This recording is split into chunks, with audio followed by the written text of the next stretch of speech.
रमा एकादशी, कार्तिक मास कृष्ण पक्ष की एकादशी। इस एकादशी की कथा इस प्रकार है। धर्मराज युधिष्ठिर बोले कि हे भगवान, अब आप मुझे कार्तिक मास की कृष्ण पक्ष की एकादशी की कथा सुनाइए। इस एकादशी का नाम क्या है और इससे कौन सा फल मिलता है, सो सब विस्तार पूर्वक कहिए।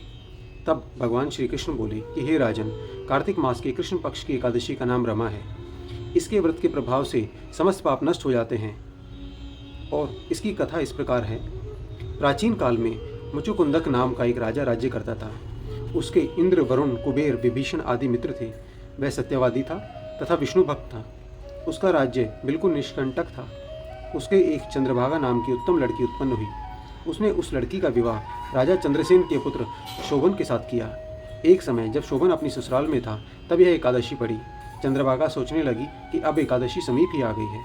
मेरा पति अत्यंत कमजोर है, इसलिए वह यह व्रत नहीं कर सकता, परंतु मेरे पिता की कठिन आज्ञा है कि इस एकादशी का व्रत अवश्य करें। जब दशमी आई तब राज्य में ढिंढोरा पिटा और उसको सुनकर शोभन अपनी पत्नी के पास गया और बोला कि हे प्रिय, तुम मुझे कुछ उपाय बतलाओ, क्योंकि यदि मैं यह व्रत करूंगा तो अवश्य ही मर जाऊंगा। इस पर चंद्रभागा बोली, हे प्राणनाथ, मेरे पिताजी के राज्य में एकादशी के दिन कोई भी भोजन नहीं कर सकता। यहाँ तक कि हाथी, घोड़ा, ऊंट, पशु आदि भी तृण, अन्न, जल आदि ग्रहण नहीं करते। फिर यहाँ मनुष्य कैसे भोजन कर सकते हैं? यदि आप भोजन करना चाहते हैं तो यहाँ से दूर किसी स्थान पर चले जाइए, क्योंकि यदि आप इस स्थान पर रहोगे तो आपको व्रत अवश्य ही करना पड़ेगा। उस पर शोभन बोला कि हे प्रिय, तुम्हारा कहना बिल्कुल सत्य है, मैं व्रत अवश्य ही करूँगा। भाग्य में जो लिखा है वह तो होगा ही।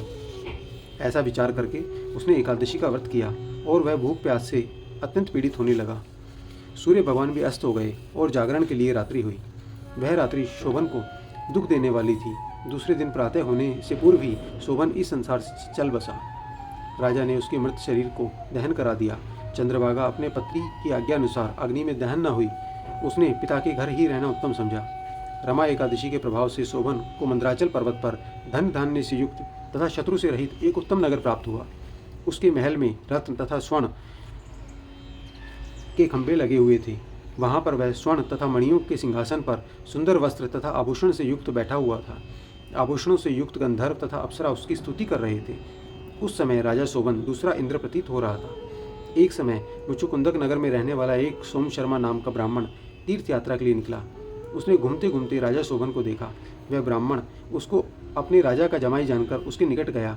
राजा शोभन ब्राह्मण को देख आसन से उठ खड़ा हुआ और अपने ससुर तथा स्त्री चंद्रभागा की कुशलता को पूछने लगा। ब्राह्मण सोम शर्मा बोला कि हे राजन, हमारे राजा बिल्कुल कुशल हैं। अब आप अपना वृतांत बताइए। मुझे यह बड़ा आश्चर्य है कि ऐसा विचित्र और सुंदर नगर, जिसको न तो मैंने कभी सुना और न कभी देखा, वह आपको किस प्रकार प्राप्त हुआ?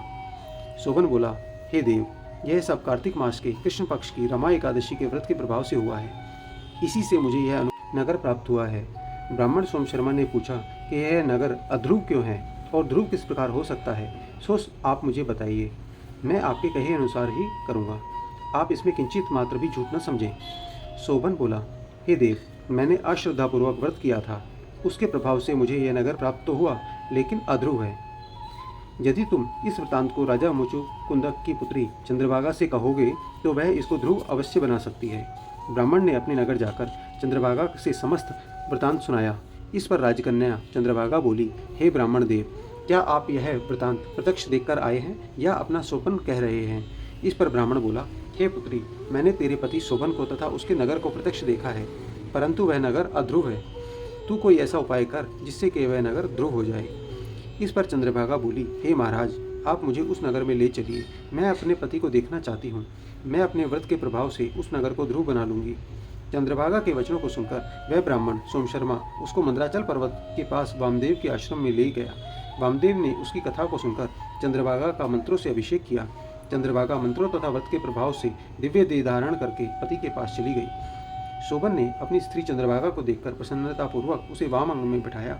चंद्रभागा बोली, हे प्राणनाथ, आप मेरे पुण्य को सुनिए। जब मैं अपने पिता के गर्भ में 8 वर्ष की थी, तब से ही मैं सविधि एकादशी का व्रत करने में लगी हूँ। उन्हीं व्रत के प्रभाव से आपका यह नगर ध्रुव हो जाएगा। समस्त कर्मों से युक्त होकर प्रलय के अंत तक रहेगा। चंद्रभागा दिव्य रूप धारण करके तथा दिव्य वस्त्रों व आभूषणों से सजकर अपने पति के साथ वहां आनंदपूर्वक रहने लगी। हे राजन, यह मैंने रमा एकादशी का महात्म्य कहा है। जो मनुष्य रमा एकादशी के व्रत को करते हैं उनके समस्त पाप नष्ट हो जाते हैं, और जो रमा एकादशी का महात्म्य को सुनते हैं वे अंत में विष्णु लोक को जाते हैं। ओम नमो भगवते वासुदेवाय। ओम नमो भगवते वासुदेवाय। ओम नमो भगवते वासुदेवाय।